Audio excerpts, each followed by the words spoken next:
ini IUD seperti ini, boleh Ibu pegang.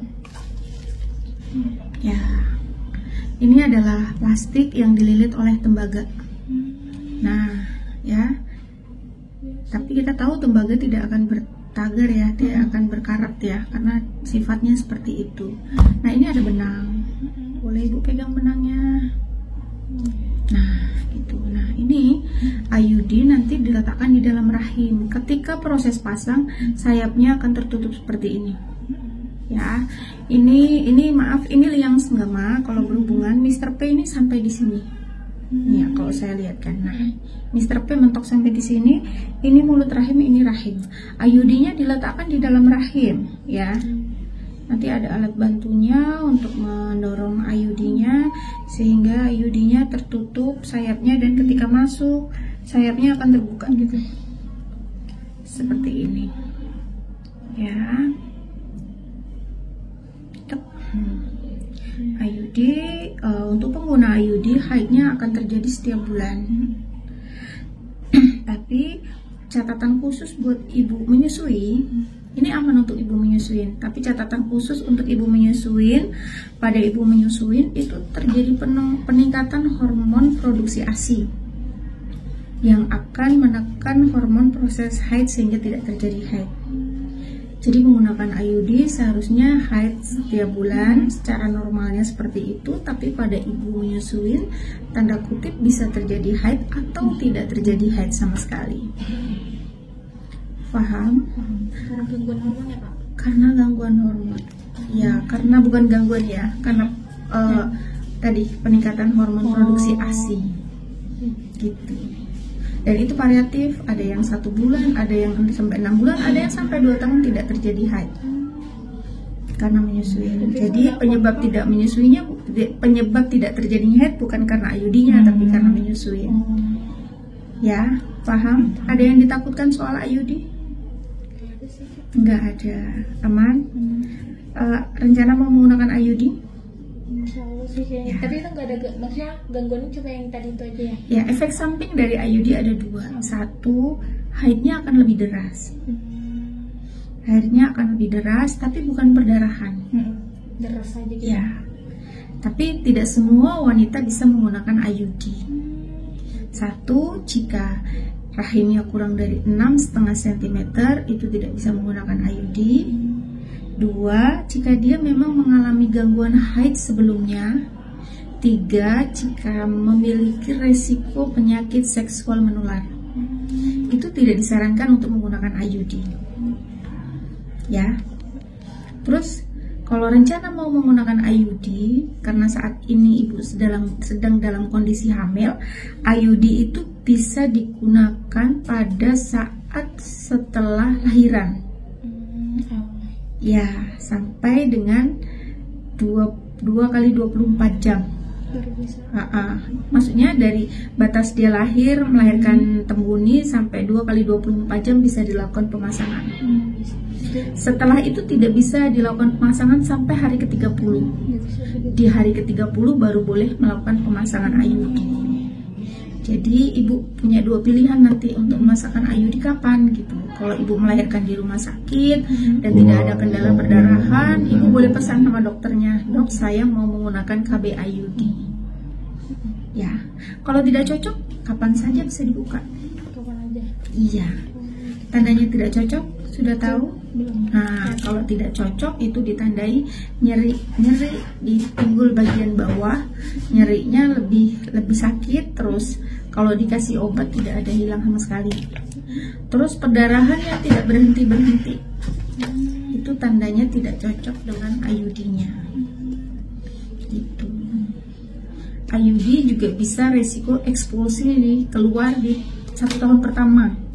Itu pentingnya melakukan pemeriksaan USG gitu. Nah, biasanya IUD itu keluar bukan karena faktor mengangkat berat, tapi karena haidnya bergumpal-gumpal gitu.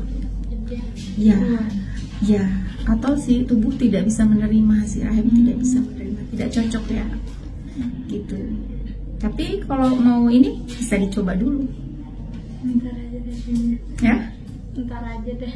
Ya, maksudnya nanti dicoba dulu pasca melahirkan. Oh. Nah, nanti kalau misalnya tidak cocok, kapanpun bisa dibuka. Karena IUD ini sebenarnya yang paling efek sampingnya itu paling rendah dibandingkan KB yang lainnya. Dan efektivitas mencegah kehamilannya itu paling tinggi.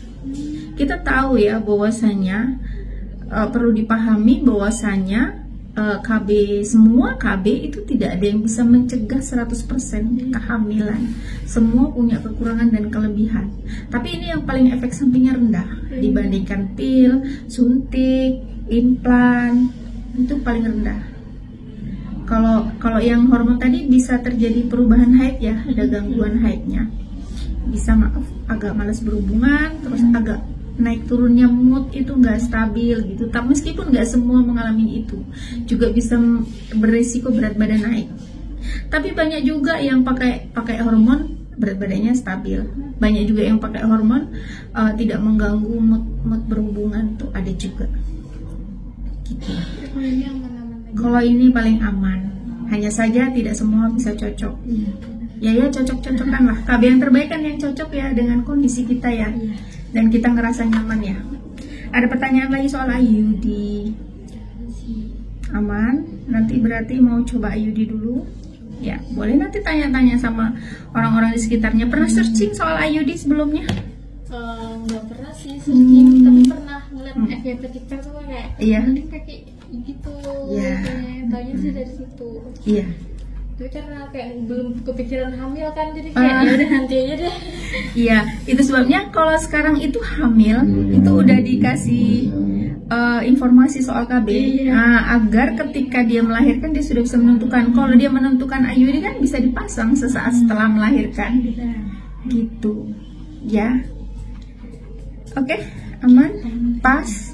Mudah-mudahan bisa dimengerti. Kalau nanti tidak paham bisa komen di YouTube Bidan Trik. Boleh juga via WA ya.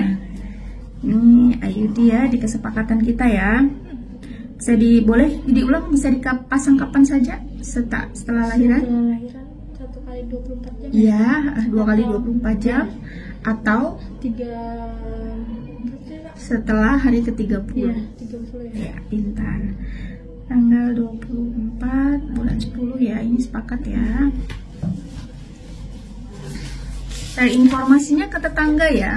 Kalau ke TikTok kadang-kadang serem-serem juga itu ya. Kadang kalau ngeliatin kayak ada yang bingung kayak pakai KBP ya, lihat komenan tuh ada yang bilang KB inilah, ada yang bilang KB 3 bulan tuh yang mana ya?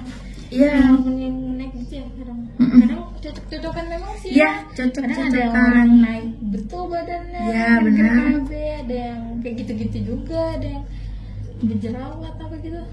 Benar. Begitu jadi kan kayak masih bingung. Benar. Nah, nanti kalau IUD tidak cocok, pilihan keduanya adalah implan. Kalau implan Suntik boleh. Implan itu 2 stick diletakkan di bawah lengan. Tapi kalau misalnya pasang kan ibu-ibu takut nih proses pasangnya ya, takut juga nggak bisa ngangkat berat. Jadi IUD ini meskipun pemasangannya itu ngeri ngelihatnya, tapi sebenarnya prosesnya itu didokain dulu sebelum antibius dulu sebelum dilakukan pemasangan sehingga ibunya nggak ngerasa sakit. Gitu IUD terus implan ya. Terus dia efektif sih, tahan selama 3 tahun, maksudnya daripada bolak-balik suntik, hemat 12 kali suntik loh ya. Iya, ya itu. Nanti kita coba dulu IUD, nanti kalau nggak cocok baru pilihan keduanya dan lain-lain itu tadi. Oke, semoga bermanfaat ya. Mudah-mudahan hamilnya sehat, melahirkan dengan sehat, menjadi anak yang seperti diharapkan. Oke, terima kasih.